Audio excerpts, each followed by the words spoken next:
Magandang araw mga bata! Ako si Teacher Katz.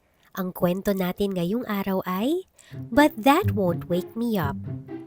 Kwento ni Ani Pacanya Lumbaw at Anel Kalumbaw. Inilarawan ni Liza Flores.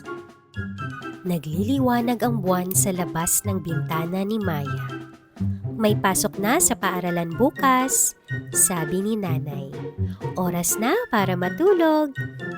Nanay, paano po ako magigising ng maaga bukas? Tanong ni Maya.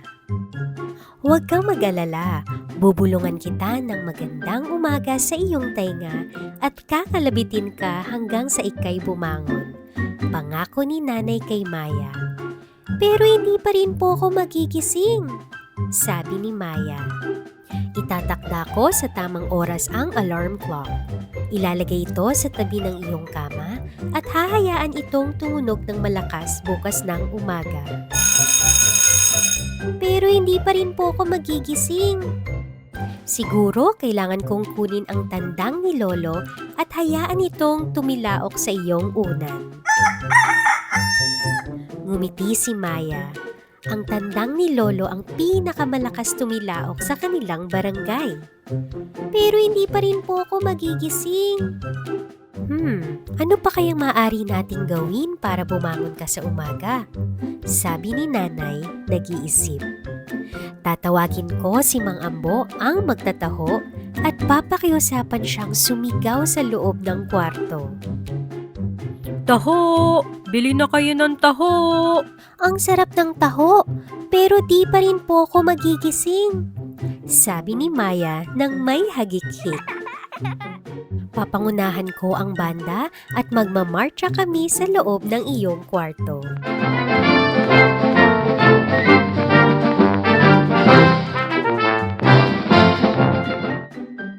Pero di pa rin po ako magigising.